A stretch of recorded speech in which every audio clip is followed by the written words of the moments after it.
Start.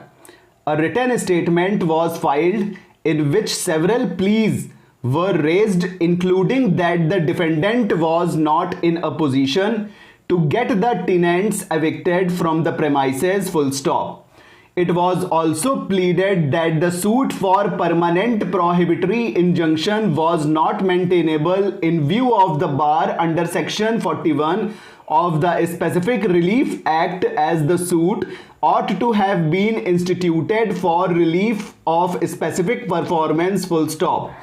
It appears that to avoid the objection taken in the written statement, the plaintiff applied for amendment of the plaint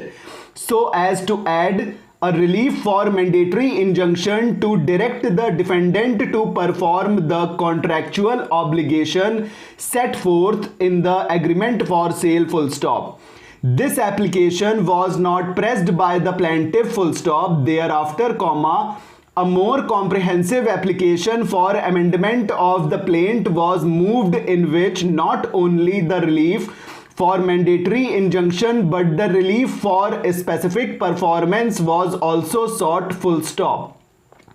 It is this subsequent amendment application dated 28th April, 2014 which has been allowed by the impugned order, full stop, para.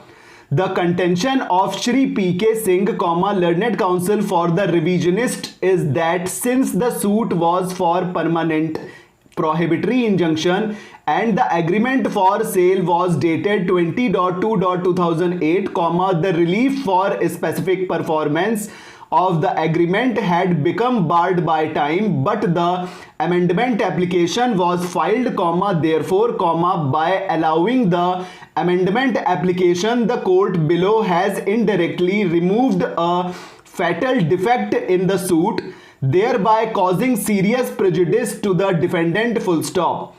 It has been submitted that the nature of the suit has changed because of conversion for specific performance of an agreement,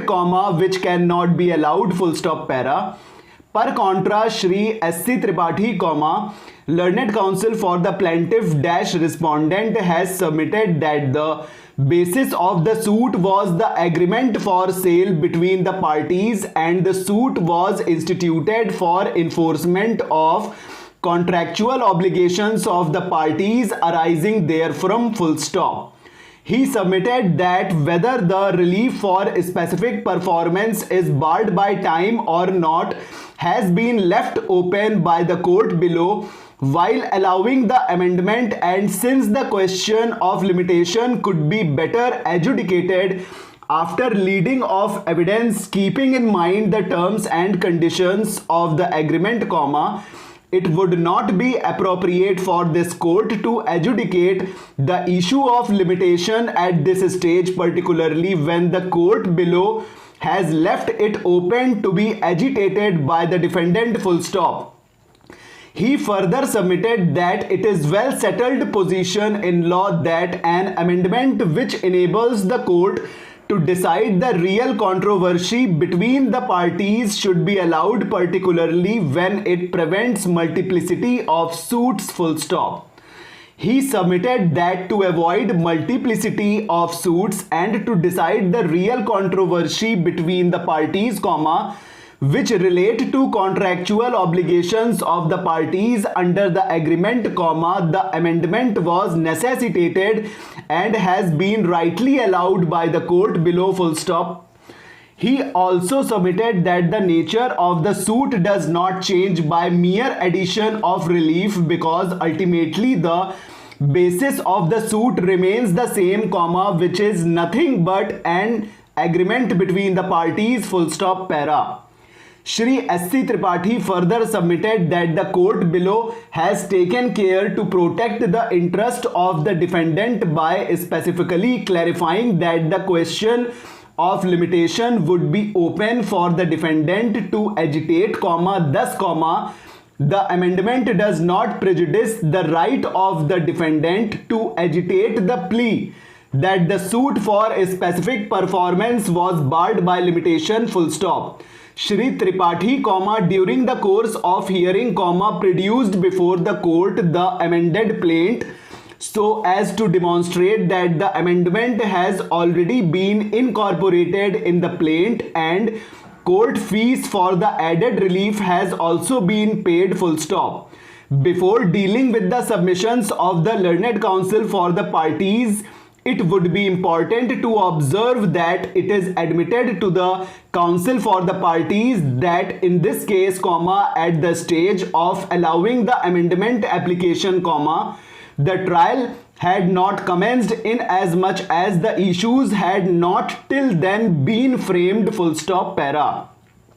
Both the courts held that the petitioner had not approached the court with clean hands and that he had failed to prove any concluded contract for sale, full stop. High Court found that the defendants in the suit were also not above board in their conduct, full stop. It found that both sides were guilty of having lied on oath and deserved to be prosecuted, full stop. On the ground that courts were overburdened with litigation, the High Court decided that instead of directing prosecution,